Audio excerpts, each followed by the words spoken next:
Thank you. Leadership of the Edo State chapter of the All Progressive Congress has called on the State House of Assembly to immediately commence impeachment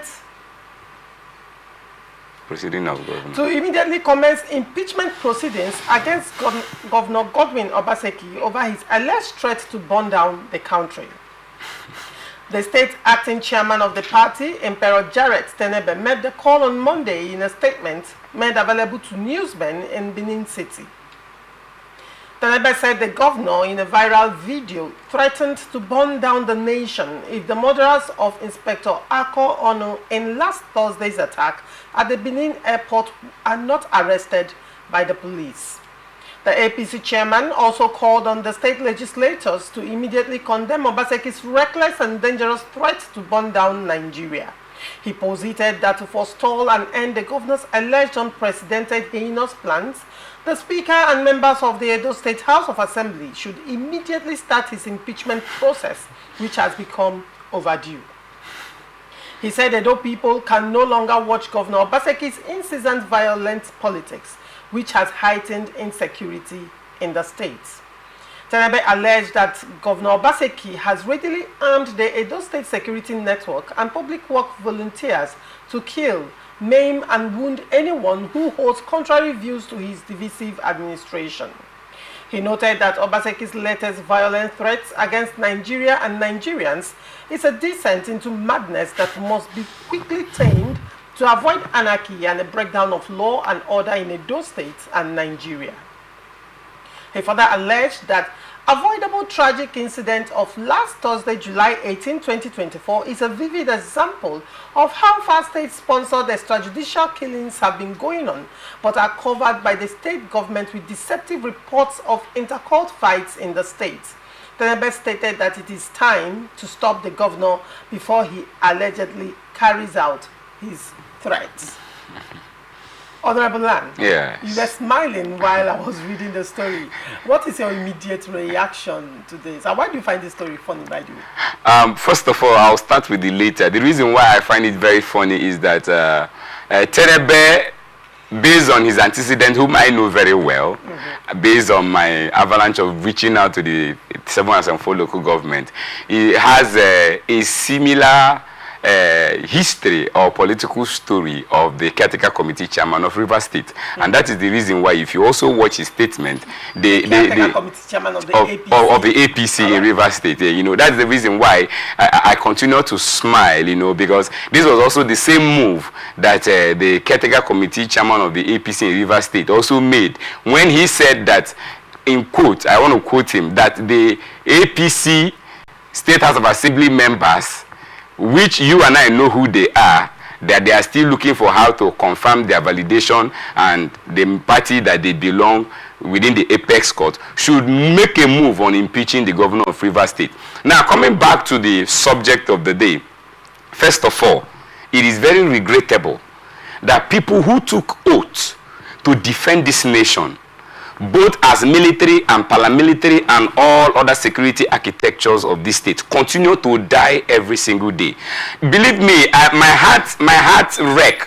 Just like yesterday, I received a sad news. One of my former staff in one of my companies in Abia State called me. He's 68 years old, only for me to be informed, Honorable, that his only son, that will be 35, by September 25th, you know, was gunned down by unknown gunmen. And this young man is also a serving member of the Nigerian police force, just in Aba in Ungwa Road. And I felt so shattered. Why am I saying this? It is now becoming a norm. As a matter of fact, Nigeria now is now seeing it as an acceptable mantra, whereby people who, you know, left their families just because they want to be responsible for the security of others, you know, are being slain, maimed, and killed. And these policemen, like you said, remember also, these are things that we continue to, you know, advocate against. We don't see the reason why, we don't know the reason why every now and then our Nigerian police force continue to be maimed, continue to be killed for one reason or the other. And again, I think that is also a call to the IGP, because the Nigerian police agency and the Ministry of Police Affairs need to go back, to the drawing board and say how a lot of things within the Nigerian police force ought to be reviewed, including tactics gathering, including intelligence gathering, including how they go about micromanaging problems and challenges. Because I don't see a reason why a policeman should be, in the middle of a gunfire that happened between two politicians. Just take for instance what we'll continue to see. It also happened in Rivers State in Omoma. You remember vividly when the former local government chairman were asked to leave office and they failed. They asked their police aid to shoot at what they call it, most of the local security officers. This same thing also has happened in other states. It also happened in Ebonyi State. It also happened in Anambra State a few months back. Soludo was also coming and there was an altercation. It led to a policeman being shot down. What am I trying to say? Believe me, I give so much kudos to Governor Obaseki, who said that for the fact that he needed to defend the slain and the dead policeman, that there must be need for those people, those culprits, to be arrested. There is need, because if Nigeria, like you and I know, is a state. If you go to the US, for instance, if you kill one policeman, the whole federation will come after you. But today in Nigeria, members of the security force are killed and nothing happens. It happened at Obikabi Junction in Aba the other day, where unknown gunmen came, massacred and killed a lot of Nigerian army members.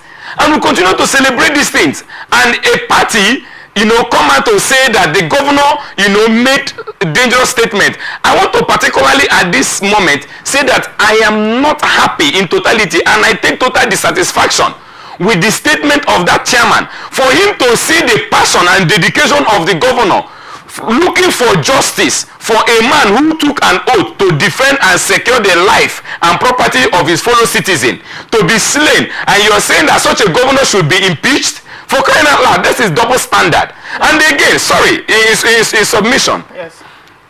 Back again to the argument. The Edo APC has history, right from the time of my very good elder statesman I respect so much, in the presence of distinguished Senator Comrade Adams Oshomole. You understand? The Edo APC has history. Even before Governor Obaseki joined the PDP, there were a lot of abnormalities that has been ongoing, but you will recall that from the time Governor Obaseki joined the People's Democratic Party and emerged victorious in his second tenure, there is a lot of calm in Edo State in terms of security breaches. In terms of the only thing that has started most of this issue, you recall, was the very moment that Shaibu, out of his personal aggrandizement and his personal pursuit, which he's entitled to, in my opinion, said that as a deputy governor, he must succeed his principal. And I say, yes, by the Constitution of Nigeria, you are entitled to make such, ambition known. But it is not anywhere written or stamped that the governor must hand over the affairs of the state to you. And that is the reason why, if you look at the activities of Governor Obaseki, he has been one of the major best governors that Nigeria in today's situation have. Because the governor of Edo State is the governor that is paying the best minimum wage in Nigeria. The governor of Edo State... Are you basing this particular award, let me use that terminology, that you have given to the governor, are you basing it, what are your variables? Now, I will tell you my variables and the ratio why I made such statement. If you look at the last award that was given, you understand today that awards of merit today in Nigeria are no longer given to those who merit them. As a matter of fact, meritocracy is now out of. What are the variables? The variables are: one, activities and project that he has been able to accomplish. Can you name them? Well, I am not from Edo State. No, but like I'm coming. Yes, hear me. Yeah, absolutely. The reason why I'm speaking authoritatively is that as the pioneer leader of the Reservation Project 774, which cuts across the 774 local government, I can tell you that in most, I think I have over 6 local governments that I had my coordinators in Edo State. Name the projects of Governor Obaseki. The governor, see, the truth is that, Choma, let me tell you, the governor on education, the governor has done well. On human capacity development in Edo State, the governor has also, I score him 7 over 10. In what ways? Choma. What human capacity? Because you know, when people want to say some things without being specific, yes, they give it an ambiguous title. So okay, when you say human capacity development, it's ambiguous. What name the human capacity development? Choma, when I said human capacity development, categorized into human capacity. Now you agree that I for the agree because I don't okay. In as much as you will not agree, assuming that you don't agree with me, but still, what I mean by I don't agree is because you're yet to see the fact. Okay, fine. Now let me add to what I've already said. In human capacity development, Governor Obaseki has made provision for a lot of grants. I'm not talking about loans, which is something that is now flying here and there for government. Made available grants for young entrepreneurs in Edo State.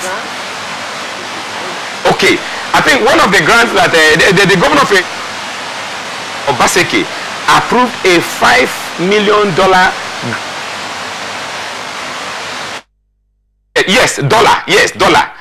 grant. Have you seen the beneficiaries? Well, it's there for public to verify. Like I said, one of my members, of my political group, you understand, is a beneficiary of this particular scheme. And I can tell you, also in the on the issue of the minimum wage, the living wage of the good people of Edo State, even before the federal government came to accept 70,000 naira as the average for minimum wage, the governor of Edo State has approved that over, if I'm not mistaken, over a year before even the federal government come to truce with labor union. And he, understanding that the good people of Edo State and Nigerians. Sorry, the $750 million. I didn't say $750 million. I said $5 million grant. $5 million grant. Yes. Okay. I didn't say $750 million. So now you see that these are avenues that the governor, and not just only that. Let me also tell you, before, Edo used to be known for touting, especially the capital city of Edo State. Used to be known for youth restiveness, high-handedness, and a whole lot of uncharitable behavior. But today, if you go to Edo State, believe me, Edo is like a Polish Port Harcourt city, because people now behave themselves. Business owners no longer run around, are no longer afraid of their businesses being molested, or maybe they do businesses and they lock their places, and yes, they do businesses, they lock their places, and you've made mention of that. So next, infrastructural development. On infrastructure, I know very well that Edo is vast, and there's a lot. When I use the word a lot, some of them now, because of the locality of where they were established, I can't really recall. But I can very, very, very recall that there are 3 monumental infrastructural projects that the governor of Edo State, Governor Obaseki, has injected to the life of the people of Edo State, which has economic value. We are not just talking about infrastructures that are just bogus or big and humongous in size. We're talking about infrastructures that are economically driven and also has economic impact to the people. Have you been to Edo State? I think the last time I visited Edo was when I had a short flight, from Abuja, coming down. I had to have a short routine route through Edo. I think that was the last time, and that was, if I'm not mistaken, that was 2022, prior to my election preparation. I think that may inform a lot of things you're saying right now. Absolutely. Probably you have not been to Edo State. Of recent. Because if you have been to Edo of recent, probably you will hold different views to some of the things you have said. Well, like I said, because that's why I'm asking you questions, because I've been to Edo and recently I have always frequented Edo. Okay. Correct. So that's why I am asking you questions, and I'm smiling, but I am not here to start disproving the things you have said. Okay. But I would rather you do more research on the current state of Edo State, and then some of the infrastructures you claim that the governor has done. I think it will be fair enough, so that some Edo people who are listening do not get angry at some things. Yes. Now, moving forward. Now, you have made a case for what the governor has said. You said he is right to have made that statement that, gave rise to Jared Tanebe calling for his impeachment. Now, the question would be, if you are well versed with what is going on in Edo political ecosystem right now, one would wonder, the victims in this matter, who were the victims? If you consider who the victims were, would you say that Jared Tenebe does not have the justification or the locus to react to the governor's statement? If you recall, the attack was on the APC Guba candidate as well as Shaibu as they were returning, as they were coming into Edo State at the airport. The attack was on the candidate of the APC. So when that attack happened, and you expect the APC caretaker chairman to be silent and not cry out. Now, it's one thing that issues are ongoing, and another thing that the politics in Edo State is about to take a violent turn. That should bring concerns around the safety of the electorates, of the voting public in the upcoming election, and the role of the masses, the illiterates, the politically illiterate masses who will be used by these politicians, as it were. Now, Shoaibu, on the other hand, has come out to accuse the government of being complicit in that attack. So when you say that, when you lay the blame on the foot of the APC, the question would be, would APC want to kill its own candidates? Would the APC set up its own candidate? Would the APC want to kill Shoaibu, considering that Shoaibu defecting to the APC, leaving PDP to defect to the APC, already has, to a large extent, tilted some of his voter strengths to APC's favor? Should I react? Yes, please. Okay, thank you very much. Choma, I appreciated it so much when you said you frequent Edo. And I can tell you in confidence, based on the activities of the political class within Edo State, especially within the APC. Let me tell you, they said a house divided against itself, the Bible stated it, can never stand. Even in Edo State, anybody who comes out publicly to tell you that the Edo people, the Edo APC is united, that is fallacy. I tell you, I stand to be challenged anywhere. Now, you recall vividly that the Edo APC had 2 Guba candidates, which after a while, there were resolutions from the National Party, National Working Committee, and resolutions were reached. And also, a structure, a fraction of the APC also came up publicly on different fora to make statements, about how they have been marginalized, how they have not been fully, given their rights and all of that within the APC. Now, I am not saying that is the issue. The governor, in his passionate appeal, said that he needs the culprit to be arrested, quote the governor, please. And if you see that passionate appeal, it comes with a lot of passion and dedication to service. Because if all Nigerian leaders who took oath of office can be this passionate, especially when we go about our functions, believe me, so many issues related to crime, youth vices would be curbed to a standpoint. I agree with you that as the APC chairman, there ought to be reaction because, one, The APC chairman will not ask hoodlums to go and attack their own.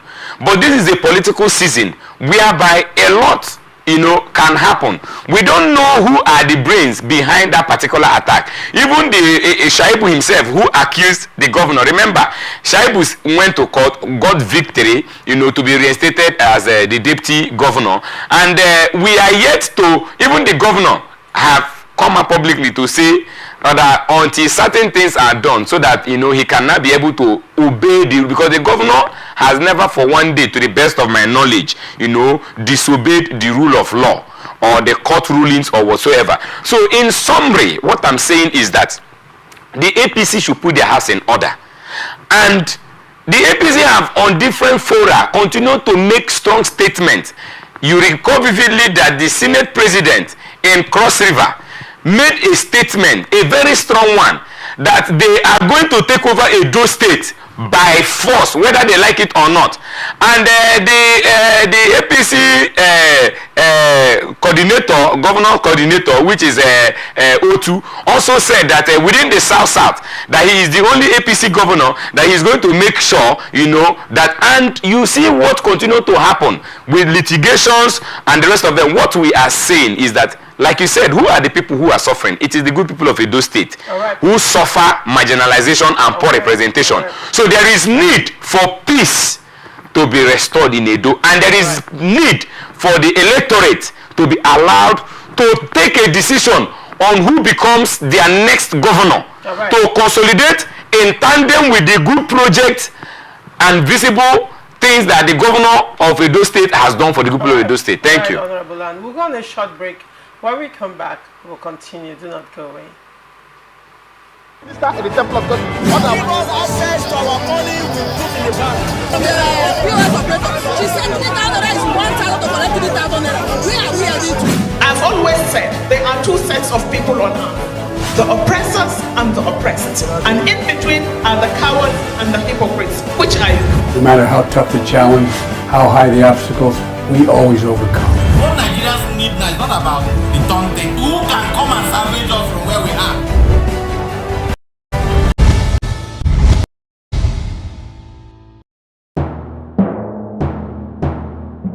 Corruption not in my country.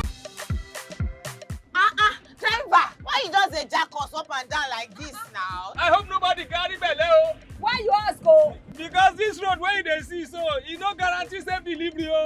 We just dey vote for government, but we not get good governance. At all. Road so e no dey, light o usai, the infrastructure nko e come turn to be forbidden fruit for the people. Corruption, spoil everything.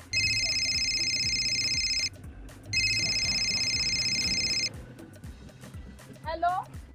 Hello, madam. Good afternoon. Good afternoon. My name is Mrs. Ayeni.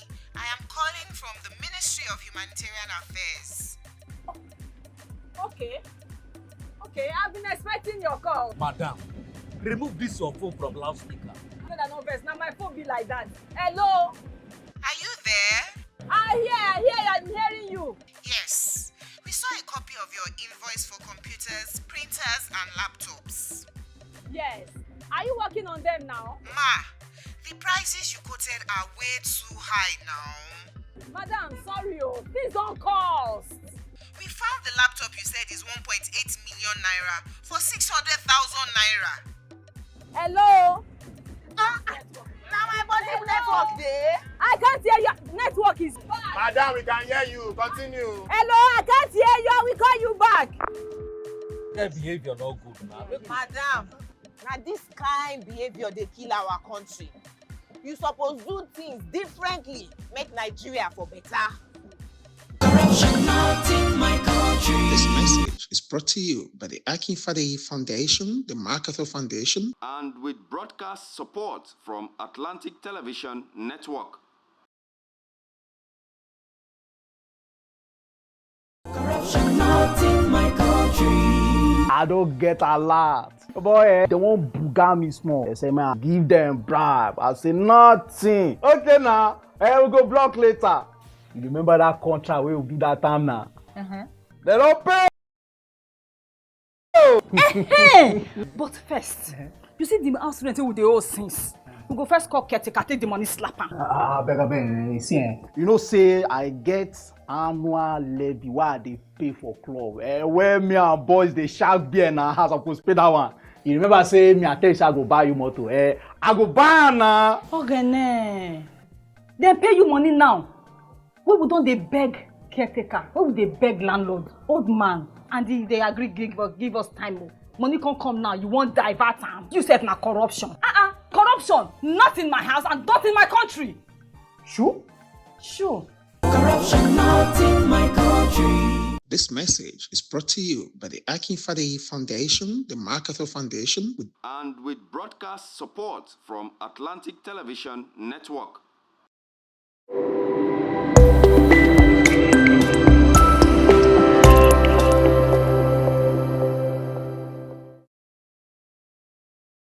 From the lines across the ocean to the land beyond the mountains, through the Sahara, we bring on-the-spot news, live analysis, expert discussions on trending stories in politics, business, socio-economy, sports, and documentaries.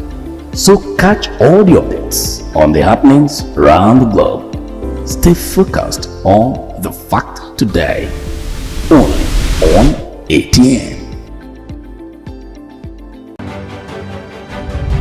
Presenting for the immediate release of this minister in the Temple of God. Give us access to our money we put in the bank. Welcome back and thank you for staying with us. Human rights activist Omoyele Sowore has listed 15 critical demands from Nigerians as part of the upcoming Days of Rage protest. The protest tagged #EndBadGovernance in Nigeria aims to address the country's governance challenges. According to Sowore, a former presidential candidate of the African Action Congress, the demands were compiled from inputs received from Nigerians participating in the #EndBadGovernance in Nigeria campaign. The demands are directed at President Bola Tinubu's administration and are considered non-negotiable by the protesters. The Days of Rage protests scheduled for August 2024 have been preceded by the demands published by Sowore on his X account. The 15 demands from Nigerians include a call for the President Tinubu administration to do the following. 1. Scrap the 1999 Constitution and replace it with a people-made constitution for the Federal Republic of Nigeria through a sovereign national conference immediately followed by a national referendum. 2. Toss the Senate arm of the Nigerian legislative system, keep the House of Representatives and make lawmaking a part-time endeavor. 3. Pay Nigerian workers a minimum wage of nothing less than 250,000 naira monthly. 4. Invest heavily in education and give Nigerian students grants, not loans. Aggressively pursue free and compulsory education for children across Nigeria. 5. Release Mazi Nnamdi Kanu unconditionally and demilitarize the Southeast. All #EndSARS and political detainees must be also released and compensated. 6. Renationalize publicly owned enterprises sold to government officials and cronies. 7. Reinstate a corruption-free subsidy regime to reduce hunger, starvation, and multidimensional poverty. 8. Probe past and present Nigerian leaders who have looted the treasury, recover their loot and deposit it in a special account to fund education, healthcare, and infrastructure. 9. Restructuring of Nigeria to accommodate Nigeria's diversity, resource control, decentralization, and regional development. 10. End banditry, terrorism, and violent crimes, reforms of security agencies to stop continuous human rights violation and duplication of security agencies and enhance the fiscal security of Nigerian citizens. 11. Establish a special energy fund immediately to drive massive corruption-free power sector development. 12. Immediate reconstitution of Nigerian electoral body, INEC, to remove corrupt individuals and partisan hacks appointed to manipulate elections. 13. Massive investments in public works and industrialization will help employ Nigeria's teeming youths. 14. Massive shake-up in the Nigerian judiciary to remove cabals of corrupt generations of judges and judicial officers that continue denying everyday citizens access to real justice. And 15. Diaspora voting. Honorable Lance, we'll deal with the first demand, and that is scrap the 1999 Constitution and replace it with a people-made constitution for the Federal Republic of Nigeria through a sovereign national conference, immediately followed by a national referendum.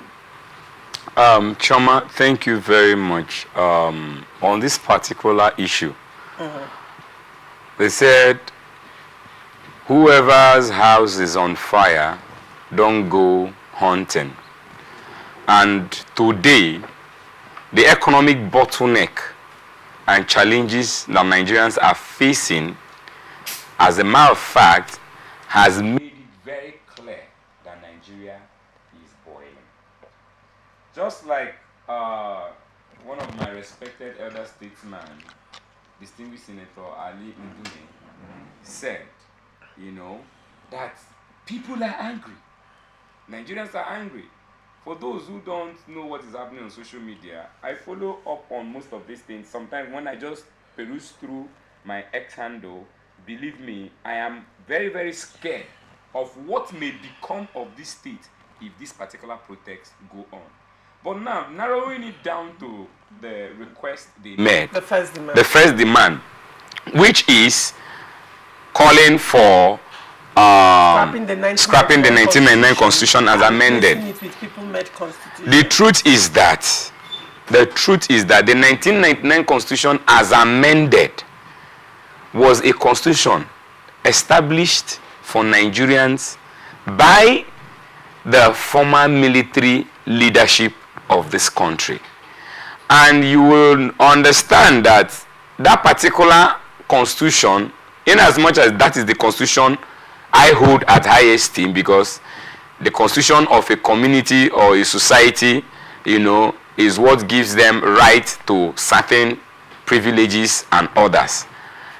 The 1999 Constitution, if not amended to the best way possible whereby it becomes people-friendly, by now, considering that our democracy has moved from 1999 to 2024, which is about 20-something years, I think that there is need for us to have a new constitution. It is overdue. It is overdue for the National Assembly, which goes across the 347 members of the Federal House of Rep and the 108 senators, to come together and give Nigerians a real constitution that is people-friendly, that is democratic. Because just like I stated in some of different forums that I've spoken with you, the 1999 Constitution gave so much powers to most of the executive arm of the Nigerian electorate. You understand me? Those who are in power. So those who are in the executive arm of government, those who are in power.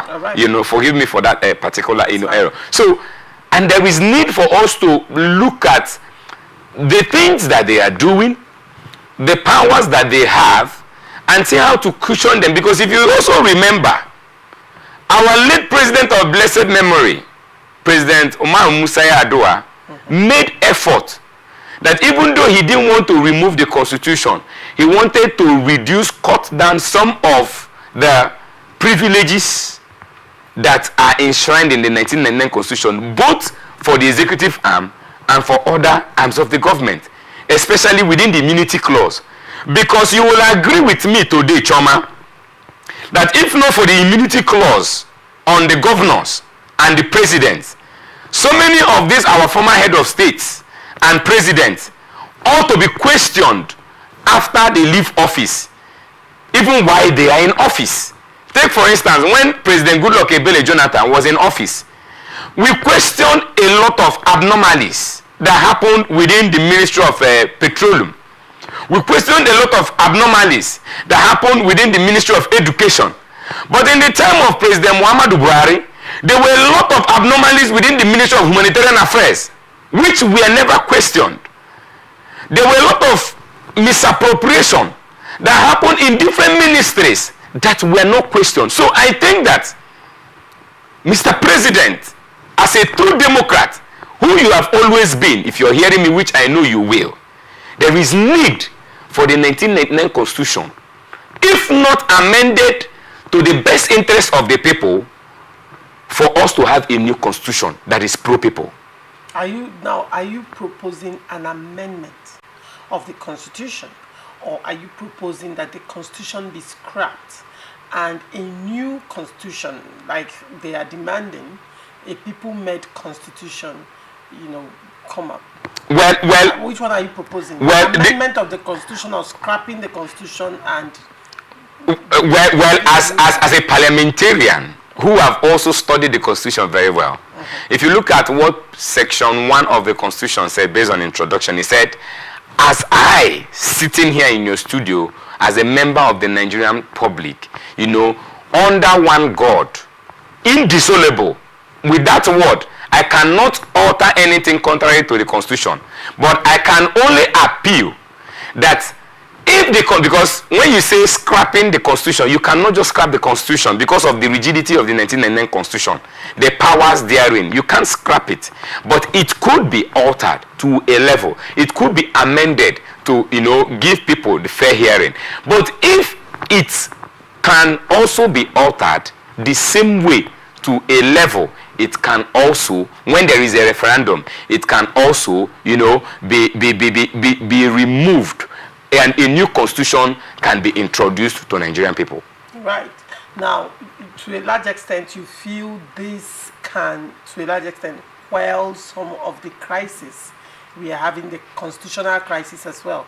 Because when you look at it critically, you said you have studied the Constitution very, very well. Yes. Now, you have talked about the lacuna, or there's so much arrogation of power to the executive arm of government. How about the independence of other arms of government, for example, the judiciary? Because the judiciary, when you look at it critically, is not even independent, as it were, because the president has a hand in the appointments. Choma, I really love... So that, to a large extent, even at the state level, it is still the governor. Absolutely, that appoints the CJ, who becomes the CJ. Exactly. So no, this is the reason why I said, Abinishu, if you remember, on different fora that we've been on your TV, when there was a day you asked me a question, if the leading political party have influence in our judiciary, and you had my submission on that particular subject, because the 1999 Constitution gave the executive arm of the government certain powers superseding other arms of the government, which has also reduced the ability of most of these other arms of government, not just only to function, but for there to be equitable checks and balances. Because in a democratic rule, the reason why we have three arms of government is because for there to be checks and balances. In a place whereby the executive arm of the government fails, the legislative arm of the government ought to query them. Because part of the things I wanted to move as a motion, as a bill when I'm in the House, is that most of these executive governors and presidents, when they are entitled to all their allocations, their federal allocations, their statutory funding, and yet they owe people salary, that ought not to be so. And yet they are not tried in court. All right. Thank you so much, Honorable Land, for coming. It's always a pleasure having you on Open Conversation. Thank you. Thank you so much. And this is where we wrap it up on this episode of Open Conversation. We are open for adverse placements, bookings, and commercials. You can connect with us on all our ATN socials: Facebook and YouTube, Atlantic Television Network; Instagram and TikTok, Atlantic TV Network 1; and on Twitter, Atlantic TV Net. Watch us live on our website, www.atlanticnetwork.tv. Do not forget, peace and unity are the pathways to progress. Thank you for watching. I am Ogu Laurentia Choma. Transition News comes up next. Do not go away. Representing people, Mr. President, my people.